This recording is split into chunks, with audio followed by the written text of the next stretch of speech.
Hi students, welcome to PhD jobs and admission. This is Gauri.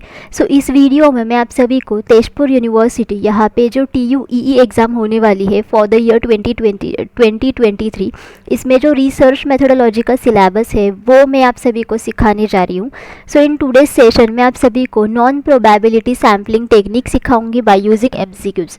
जैसे कि हमने पिछले वीडियो में प्रोबेबिलिटी सैम्पलिंग टेक्निक देखा था, वैसे ही इस वीडियो में हम लोग नॉन प्रोबेबिलिटी सैम्पलिंग टेक्निक देखेंगे, जिसमें सभी पार्टिसिपेंट्स को इक्वल चांसेस नहीं होते हैं ताकि वो स्टडी में पार्टिसिपेट कर सके। Okay, so students, before starting this session मैं आप सभी को बताना चाहती हूँ कि ग्लोबल ऑनलाइन टीम आप सभी को रिसर्च मेथोडोलॉजी सब्जेक्ट के ऊपर कंप्लीट कोर्स प्रोवाइड करती है, जिस कोर्स की मदद से आप TUEE एग्ज़ाम को क्वालिफाई कर सकते हो। बिकॉज इस एग्ज़ाम में आपको रिसर्च मेथोडोलॉजी के ऊपर काफ़ी सारे क्वेश्चंस पूछे जाते हैं, एंड दैट्स वाई अगर आप रिसर्च मेथोडोलॉजी में अच्छे मार्क स्कोर करते हो देन ऑब्वियसली आप TUEE एग्ज़ाम को क्वालिफाई कर सकते हो। सो इस कोर्स में हम सभी आपको full syllabus video lectures provide करते हैं, जिसमें थियरीज एंड MCQs दोनों का भी समावेश है। हम आपको इसमें full syllabus notes and mock test भी प्रोवाइड करते हैं। ऐसे हमारे पास 10 मॉक टेस्ट अवेलेबल है and each mock test contains 40 MCQs, and that's why overall आपके इसमें 400 MCQs कवर हो जाते हैं। हम आपको इसमें 1500 से भी ज़्यादा MCQs रिवीजन PDF प्रोवाइड करते हैं, ताकि आप सभी लोग एक ही PDF में सारे टॉपिक्स को रिवाइज कर सको, एंड दैट्स वाई आपको 80% MCQs यहाँ से ही मिलते हैं out of 100% MCQs in research methodology section of TUEE exam. So ये जो सारा स्टडी मटेरियल है ये आपको हिंदी एंड इंग्लिश ये दोनों ही लैंग्वेजेस में मिलता है। ओके, सो स्टूडेंट्स, अगर आप कंप्लीट कोर्स को परचेस करना चाहते हो देन ईदर आप ग्लोबल ऑनलाइन ऐप डाउनलोड कीजिए फ्रॉम द प्ले स्टोर, जिसके लिए मैंने लिंक इस वीडियो के डिस्क्रिप्शन बॉक्स में आप सभी के साथ शेयर की है, या फिर आप इनमें से किसी भी नंबर्स पर जाकर व्हाट्सएप थ्रू मुझे कांटेक्ट कर सकते हो। एंड देखो, कोर्स की फ़ीस भी बहुत कम है, which is only 699 rupees. So in come fees में ग्लोबल ऑनलाइन टीम आप सभी को step by step guidance provide करती है, ताकि आप सभी लोग अच्छी तरीके से तेजपुर यूनिवर्सिटी में PhD के लिए एडमिशन ले सको। And as well global online team आप सभी को 100% पासिंग गारंटी भी प्रोवाइड करती है कि आप गारंटीड TUEE एग्ज़ाम को क्वालिफाई कर सको। Okay, so students, now let us start with our today's session. Now the question 1 is quota sampling is like stratified sampling in that both. So quota sampling and stratified sampling ये दोनों भी similar sampling techniques है, या फिर उनमें से जो similar चीज़ है वो क्या है। सो स्टूडेंट्स, जैसे कि हमने पिछले वीडियो में देखा था कि स्ट्रैटिफाइड सैम्पलिंग ये एक प्रोबेबिलिटी सैम्पलिंग टेक्निक है, एंड कोटा सैम्पलिंग ये एक नॉन प्रोबेबिलिटी सैम्पलिंग टेक्निक है, राइट। बट फिर भी उनके बीच में एक कॉमन कैरेक्टरिस्टिक है। So what is that? So whether they have low sampling error, या फिर can determine the probability of each element in a population appearing in the sample, या फिर आर नॉन प्रोबेबिलिटी सैम्पल्स, या फिर divide a population into categories and sample from those categories. So students, the correct answer for this is 4, because stratified sampling में हम लोग target population को सब groups में डिवाइड करते हैं, एंड उन्हीं सब ग्रुप्स में से हम लोग रैंडमली सैम्पल्स को सिलेक्ट करते हैं। वैसे ही कोटा सैम्पलिंग में भी वही करते हैं।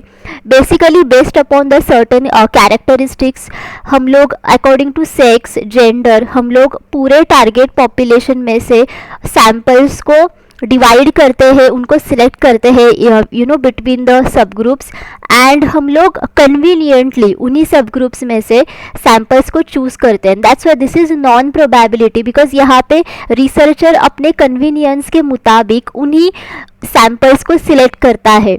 Okay, but stratified random sampling में रैंडमली सैम्पल्स को सिलेक्ट किया जाता है from the sub group, and that's Y इनके बीच में जो कॉमन सिमिलैरिटी है वो यही है कि they divide a population into categories and sample from those categories. One of the drawbacks of snowball sampling is, now इनमें से कौन सा स्नोबॉल सैम्पलिंग का ये एक ड्रॉबैक है? ड्रॉबैक यानी कि डिसएडवांटेज है। Okay, so students, snowball sampling ये एक नॉन प्रोबेबिलिटी सैम्पलिंग टेक्निक है। ओके, एंड इसमें बेसिकली बहुत कम पॉपुलेशन साइज होती है एंड बहुत रेयर कैंडिडेट्स होते हैं और रेयर पीपल को रिसर्चर उसके स्टडी में चाहता है। ओके, एंड दैट्स वाई इसमें रिसर्चर को क्या करना पड़ता है, रिसर्चर जो एग्जिस्टिंग पार्टिसिपेंट्स थे स्टडी में या फिर अभी करंटली जितने भी सारे पार्टिसिपेंट्स होते हैं स्टडी में, उनको इनकरेज करता है ताकि वो दूसरे लोगों को स्टडी में पार्टिसिपेट करने के लिए कन्विंस करे। ओके, एंड दैट्स वाई इसे एक चेन सैम्पलिंग भी कहा जाता है, बिकॉज लोग यहाँ पे दूसरे लोगों को इनकरेज करते हैं ताकि पार्टिसिपेट करो या फिर कन्विंस करते हैं। सो this is like a chain. So let us see different options. It is a very expensive form of sampling. The sampling error tends to be very large. It may miss people who are isolated from social networks.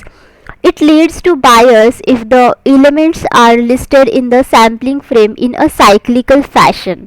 Okay, so students, snowball sampling के exactly क्या drawbacks हो सकते हैं। सो जो सबसे पहला drawback है वो यही है कि इसकी वजह से सैम्पलिंग बायस क्रिएट हो जाती है and as well margin of error भी क्रिएट हो जाती है, margin of error and sampling bias. And the second drawback is lack of cooperation, lack of cooperation. So sampling bias का मतलब होता है कि जैसे कि रिसर्चर यहाँ पे एग्जिस्टिंग पार्टिसिपेंट्स को कहता है या फिर करंट पार्टिसिपेंट्स को कहता है कि आप दूसरे लोगों को पार्टिसिपेट करने के लिए राज़ी करो, राइट। सो यहाँ पे एक बायस क्रिएट हो जाता है ना। देखो यहाँ पे कोई भी रैंडमली आप सैंपल्स को सिलेक्ट वैसे भी नहीं कर रहे हो एंड देखो यहाँ पे बहुत रेयर पीपल चाहिए होते हैं हमें रिसर्च में एंड दैट्स वाई जो लार्ज टारगेट पॉपुलेशन होता है उनके रिजल्ट्स हमें इस रिसर्च में नहीं मिलते। सो बेसिकली हमें रिजल्ट्स बहुत ही कम लोगों के आउटकम से मिलते हैं या फिर कम लोगों के ओपिनियंस के आधार पर मिलते हैं एंड दैट्स वाई अगर आपको यहाँ पे रिजल्ट्स मिलते हैं then these results are basically biased because आपको बहुत कम लोगों के ओपिनियंस के ऊपर रिजल्ट मिलते हैं and that's why in this specific sampling technique आप बहुत सारे लोगों को मिस भी कर सकते हो बिकॉज बहुत कम लोग यहाँ पे मौजूद होते हैं and that's why it may miss people who are isolated from social networks as well. And lack of cooperation, lack of cooperation का मतलब होता है कि फॉर एग्जांपल आपने पार्टिसिपेंट्स को बोला कि आप दूसरे पार्टिसिपेंट्स को एनकरेज करो ताकि वो हमारे स्टडी में पार्टिसिपेट करें, बट कई बार ऐसा भी होता है कि जिन लोगों ने पार्टिसिपेट किया है वो बेसिकली हमारे साथ कोऑपरेट करते नहीं है, वो हमारे क्वेश्चंस के आंसर्स हमें प्रोवाइड नहीं करते हैं okay in the whole research process. So this is called as the lack of cooperation. So these are the two major drawbacks. So अगर आप ये दोनों ही ड्रॉबैक्स को देखोगे then you will understand that कि you can miss people who are isolated from social networks. Okay, so ये इसका सबसे बड़ा ड्रॉबैक है। In which of the following non-random sampling techniques does the researcher ask the research participants to identify other potential research participants? Okay, so इनमें से कौन सा non random sampling technique ऐसा है जिसमें रिसर्चर रिसर्च पार्टिसिपेंट्स को कहता है कि वो दूसरे पार्टिसिपेंट्स को रिसर्च में इनवाइट करे। सो whether it is snowball sampling, whether it is convenience, weather it is purposive या फिर कोटा। सो जैसे ही हमने पिछले ही क्वेश्चन में देखा था कि इस प्रकार के सैम्पलिंग टेक्निक को स्नोबॉल सैम्पलिंग टेक्निक कहा जाता है बिकॉज इसमें बहुत रेयर पीपल होते हैं ओके एंड दैट्स वाई ये बहुत डिफ़िकल्ट होता है कि रिसर्चर काफ़ी सारे पार्टिसिपेंट्स को स्टडी में पार्टिसिपेट कर सके। सो दैट्स वाई वो क्या करता है, वो पार्टिसिपेंट्स को बोलता है कि आप अदर पोटेंशियल रिसर्च पार्टिसिपेंट्स को आइडेंटिफाई करो एंड उनको इन्वाइट करो कि वो हमारे रिसर्च में पार्टिसिपेट करें। Convenience sampling as the name suggest, ये बेसिकली रिसर्चर के कन्वीनियंस के मुताबिक होता है।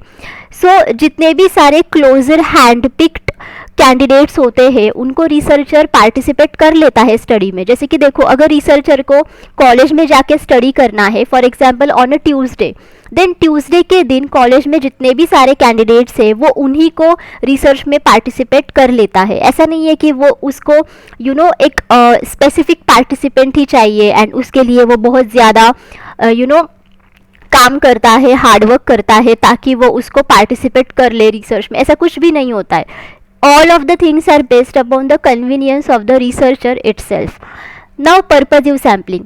So as the name suggests, purposive. So purposive sampling technique में भी बहुत रेयर कैंडिडेट्स होते हैं एंड इसमें रिसर्चर को वेरी स्पेसिफिक कैंडिडेट चाहिए होता है जिसके पास very specific and unique characteristic हो, and because of that unique characteristic वो उसी पार्टिसिपेंट को चाहता है उसके स्टडी में। जैसे कि देखो, कई सिचुएशंस में बहुत ही सेंसिटिव टॉपिक्स भी होते हैं। सो ऐसे सेंसिटिव टॉपिक्स में पार्टिसिपेट करने के लिए ऐसे ही कैंडिडेट्स चाहिए होते हैं जिनके पास वो सेंसिटिव इंफॉर्मेशन हो। So this is called as the purposive sampling technique, because उसी पर्पस के आधार पर रिसर्चर उन्हीं कैंडिडेट्स को रिसर्च में चाहता है। So what is quota sampling? So quota sampling is again the non random sampling technique and इसमें बेसिकली आप जेंडर या फिर सेक्स या फिर कुछ जो कॉमन कैरेक्टरिस्टिक्स होते हैं पीपल के, उनके मुताबिक वो टारगेट पॉपुलेशन में से कैंडिडेट्स को सिलेक्ट करता है एंड उनके एक प्रॉपर ऐसे सब ग्रुप्स बनाता है and according to the convenience वो सिंपली सैम्पल्स को सिलेक्ट करता है। Okay, so this is called as quota sampling and that's why your correct answer should be one here, that is snowball. Which of the following types of sampling involves the researcher determining the appropriate sample sizes for the groups identified as important and then taking convenient samples from those groups? So इनमें से कौन सा sampling technique ऐसा है जिसमें researcher appropriate sample sizes बनाता है और अप्रोप्रिएट ग्रुप्स बनाता है from the target population based upon the characteristics of the people and after that वो कन्वीनियंटली सैम्पल्स को ग्रुप्स में से सिलेक्ट करता है। सो इसे प्रोपोर्शनल स्ट्रैटिफाइड सैम्पलिंग कहा जाता है या फिर कोटा सैम्पलिंग कहा जाता है या फिर वन स्टेज क्लस्टर सैम्पलिंग या फिर टू स्टेज क्लस्टर सैम्पलिंग कहा जाता है। जैसे कि हमने पिछले ही क्वेश्चन में देखा कि इसे कोटा सैम्पलिंग कहा जाता है बिकॉज कोटा सैम्पलिंग में आप पूरे टारगेट पॉपुलेशन में से सब ग्रुप्स बनाते हो लोगों के based upon the certain characteristics and after that आप कन्वीनियंटली पीपल को from those sub groups select करते हो। So this is called as quota sampling. What is proportional stratified sampling? So proportional stratified sampling ये एक probability sampling technique है and इसमें भी आप टारगेट पॉपुलेशन में से सब ग्रुप्स बनाते हो एंड आफ्टर दैट उन सब ग्रुप्स में से आप रैंडमली सैम्पल्स को सिलेक्ट करते हो। बट जब आप रैंडमली सैम्पल्स को सिलेक्ट करते हो देन जो सिलेक्शन का तरीका होता है वो प्रोपोर्शनल होता है और to the population. Okay, so that's why इसे प्रोपोर्शनल स्ट्रैटिफाइड सैम्पलिंग कहा जाता है। And one stage and two stage cluster sampling ये दोनों भी क्लस्टर सैम्पलिंग के ही टाइप्स है। जैसे कि नाम है वन स्टेज, सो यहाँ पे सिर्फ एक ही स्टेज में आप सैम्पल्स को सिलेक्ट करते हो, but two stage sampling technique में यहाँ पे आप दो स्टेजेस में सैम्पल्स को सिलेक्ट करते हो। Okay, If Jio invites opinion on its new service through questions on radio and newspaper and people who respond become a part of sample, such sampling technique is known as. Okay, so students, अगर जियो ने invite किया है opinions को on its new service through questions on radio and newspaper, so जियो चाहता है लोगों के opinions को एंड दैट्स वाई वो रेडियो एंड न्यूज़पेपर के आधार से लोगों तक क्वेश्चंस को पहुंचाता है एंड आफ्टर दैट लोग खुद ही उसको रिस्पॉन्ड देते हैं। Okay, and they become a part of a sample. So इस प्रकार के सैम्पलिंग टेक्निक को क्या कहा जाता है? So whether it is self selected sampling, whether it is cluster sampling, whether it is area sampling और whether it is multi stage sampling. Okay, so students, इस प्रकार के सैम्पलिंग टेक्निक को सेल्फ सिलेक्टेड सैम्पलिंग टेक्निक कहा जाता है, because as the name suggest self selected. So self selected sampling technique में participants खुद ही रिस्पॉन्स हमें प्रोवाइड करते हैं, वो खुद ही हमारे रिसर्च का एक भाग बनते हैं, वो खुद ही हमारे एक टारगेटेड ग्रुप का भाग बनते हैं। जैसे कि यहाँ पे देखो, जियो क्वेश्चंस पूछता है रेडियो एंड न्यूज़पेपर के आधार से, बट यहाँ पे पीपल खुद ही उसको रिस्पॉन्स दे रहे हैं, and that's why they become a part of sample, and that's Y लोगों ने खुद उनको सिलेक्ट किया है ताकि वो रिसर्च का एक भाग बन सके। Okay, that's why it is called as self selected sampling. जैसे यहाँ पे लोग खुद ही एज अ सैम्पल करके रिसर्च में पार्टिसिपेट वैसे भी हो जाते हैं, दैट्स वाई इसमें एक बायस क्रिएट हो जाता है, बिकॉज यहाँ पे रिसर्चर रैंडमली तो सैम्पल्स को सिलेक्ट नहीं कर रहा है। ओके, लोग खुद ही आ रहे हैं। सो इसका मतलब ये नहीं है कि रैंडमली लोग आ रहे हैं। ओके, यहाँ पे सिर्फ ऐसे ही लोग आ रहे हैं जो रेडियो इस्तेमाल करते हैं एंड जो न्यूज़पेपर इस्तेमाल करते हैं, बिकॉज उसने क्वेश्चंस तो रेडियो एंड न्यूज़पेपर के आधार से पूछे हैं, right, and that's why selected people ही आ रहे हैं ग्रुप्स में। ओके, दैट्स वाई ये एक नॉन प्रोबेबिलिटी सैम्पलिंग टेक्निक है, because this is non probability sampling technique. And cluster sampling technique, area and multi stage, ये तीनों भी बेसिकली प्रोबेबिलिटी सैम्पलिंग टेक्निक है। एंड आप सभी को पता है now what is cluster sampling, जिसमें आप पूरे पॉपुलेशन को एक सब ग्रुप्स में बनाते हो, एंड आफ्टर दैट उन्हीं सब ग्रुप्स को आप as a whole randomly select करते हो as a sample, right. Area sampling में भी कुछ ऐसा ही होता है, बट इसमें जो क्लस्टर्स होते हैं वो बेसिकली एक लोकेशंस होते हैं, और यू कैन से कि जियोग्राफिकल एरियाज होते हैं, एंड उन्हीं जियोग्राफिकल एरियाज को आप रैंडमली सिलेक्ट करते हो as a sample in the study.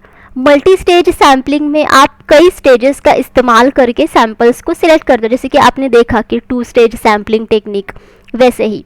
Okay, an investigator wants to conduct a study on orthopedically handicapped children.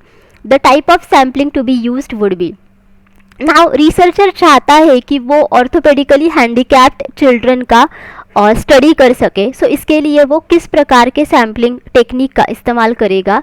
So whether he will use accidental sampling technique और कोटा और stratified और purposive.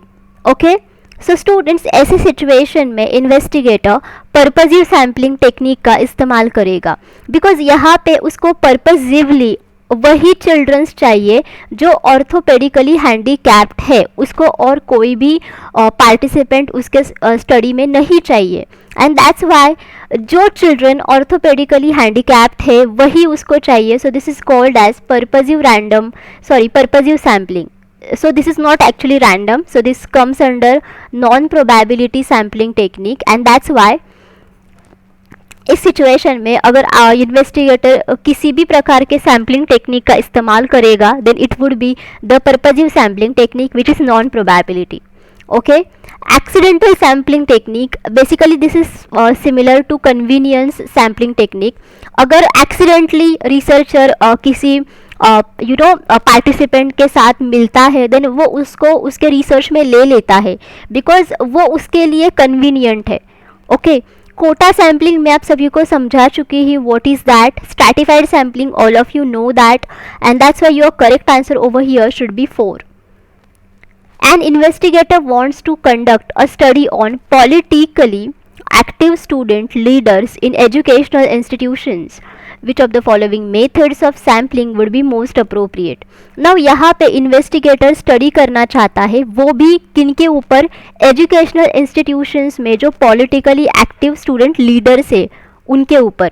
Okay, so okay, and that's Y ऐसे situation में वो कौन से sampling technique का इस्तेमाल करेगा. So whether he will use simple random sampling और कोटा सैम्पलिंग और पर्पजिव सैम्पलिंग और स्नोबॉल सैम्पलिंग. सो ऐसे सिचुएशन में obviously investigator purposive sampling technique का इस्तेमाल करेगा बिकॉज उसको सिर्फ पॉलिटिकली एक्टिव स्टूडेंट लीडर्स के ऊपर स्टडी करना है, वो भी in educational institutions. And that's Y उसके पास एक प्रॉपर पर्पस है कि एग्जैक्टली उसको किन पार्टिसिपेंट्स के ऊपर स्टडी करना है। That's why in this situation वो सिर्फ उन्हीं स्टूडेंट्स को पार्टिसिपेट करेगा जो पॉलिटिकली एक्टिव लीडर्स है in the educational institutions. All of you getting? Simple random sampling में तो सिंपली आप टारगेट पॉपुलेशन में से रैंडमली सैंपल्स को सिलेक्ट करते हो।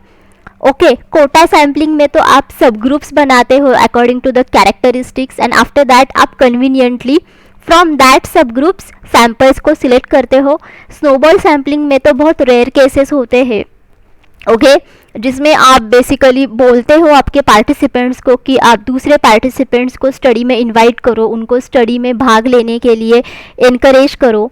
That's why your correct answer should B 3 over here, that is purposive sampling. Personal bias is possible under. Now personal bias इनमें से कौन से सैम्पलिंग टेक्निक में पॉसिबल है? देखो स्टूडेंट्स, पर्सनल बायस का मतलब होता है कि आपके रिसर्च के जो रिजल्ट्स होते हैं वो पार्टिसिपेंट्स या फिर रिसर्चर के ओपिनियंस के मुताबिक, देन उनके कल्चर के मुताबिक या फिर उनके सिस्टम्स के मुताबिक चेंज हो जाते हैं। ओके, एंड अगर रिजल्ट्स इन किसी भी चीज़ की वजह से चेंज हो जाते हैं रिसर्च के, देन उसे पर्सनल बायस कहा जाता है, बिकॉज पर्सनल चीज़ों की वजह से रिसर्च के रिजल्ट्स चेंज हो रहे, ओके, या फिर उनको एक प्रकार का इफेक्ट हो रहा है। So whether it is random sampling या फिर पर्पसिव सैम्पलिंग या फिर स्ट्रैटिफाइड या फिर सिस्टमैटिक। ओके, सो स्टूडेंट्स, अगर आप ये सारे ऑप्शंस देखोगे then you will understand that random sampling, stratified sampling, systematic sampling, ये तीनों भी प्रोबेबिलिटी सैम्पलिंग टेक्निक्स है, राइट? बट सिर्फ पर्पसिव सैम्पलिंग ये एक नॉन प्रोबेबिलिटी सैम्पलिंग टेक्निक है। एंड देखो, प्रोबेबिलिटी सैम्पलिंग टेक्निक में आप रैंडमली सैंपल्स को सिलेक्ट करते हो, बट नॉन प्रोबेबिलिटी सैम्पलिंग में ऐसा नहीं होता है। And the most important difference between probability and non probability sampling is that कि नॉन प्रोबेबिलिटी सैम्पलिंग में बायस होता है बट प्रोबेबिलिटी सैम्पलिंग में नहीं होता है। That's why your correct answer over here should be 2.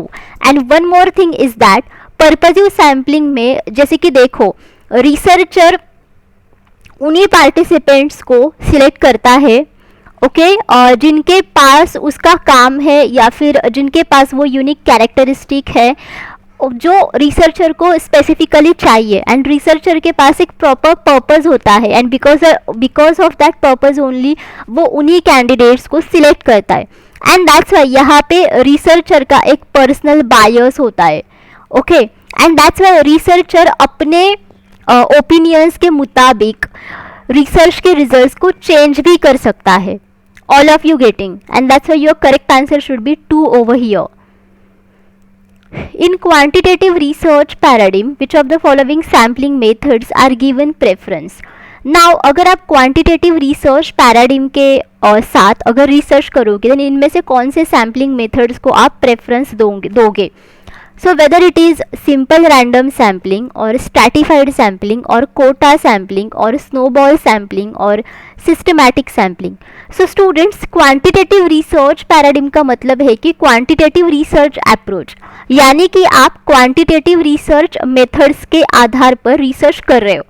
So quantitative research methods का इस्तेमाल कर रहे हो, इसका मतलब ये है कि आप यहाँ पे न्यूमेरिकल डेटा यूज़ कर रहे हो एंड उसी न्यूमेरिकल डेटा को आप स्टैटिस्टिकल मेथड्स के आधार से क्या कर रहे हो, मेजर कर रहे हो, okay. And that's Y students, अगर आप क्वांटिटेटिव रिसर्च पैराडिम से रिसर्च कर रहे हो देन इन दैट सिचुएशन आप जिस प्रकार के सैम्पलिंग टेक्निक्स को यूज़ करोगे, so basically those are the probability sampling techniques, because probability sampling techniques में आप रैंडमली सैम्पल्स को चूज़ कर सकते हो। एंड देखो, अगर आप किसी भी टारगेट पॉपुलेशन में से अगर आप रैंडमली सैम्पल्स को चूज़ कर सकते हो देन इसका मतलब ये है कि इसमें न्यूमेरिकल क्वांटिटीज़ ज़्यादा आती है। मतलब जो डेटा जो होता है वो बेसिकली क्वांटिटेटिव फॉर्म में होता है, जैसे कि न्यूमेरिकल्स होते हैं।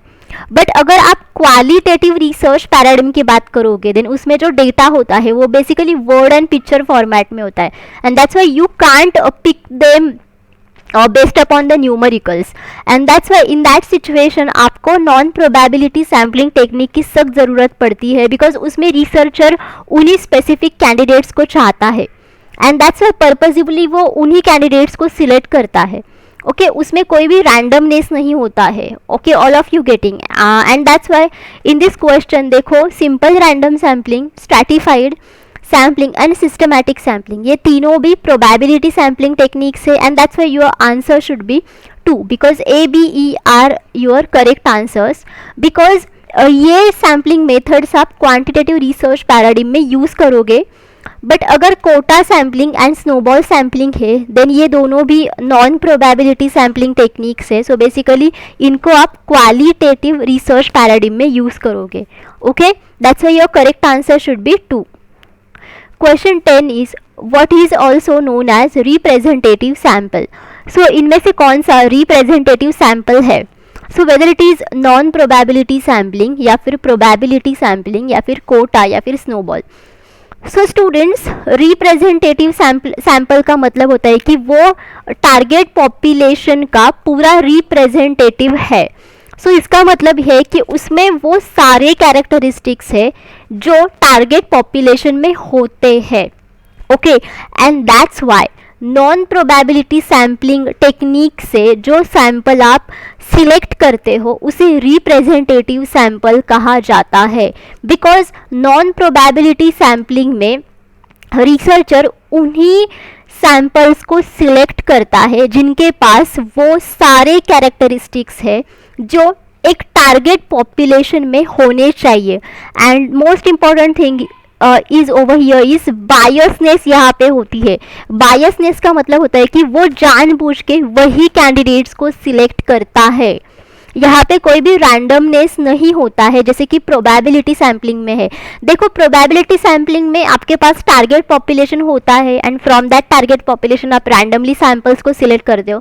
जैसे ही आप रैंडमली सिलेक्ट करते हो देन इसमें आप ऐसे अश्योरेंस नहीं दे सकते हो कि आपने जिन सैंपल्स को सिलेक्ट किया है वो पूरे टारगेट पॉपुलेशन का रिप्रेजेंटेटिव है, यानी कि उसके पास वो सारे कैरेक्टरिस्टिक्स है जो टारगेट पॉपुलेशन में है.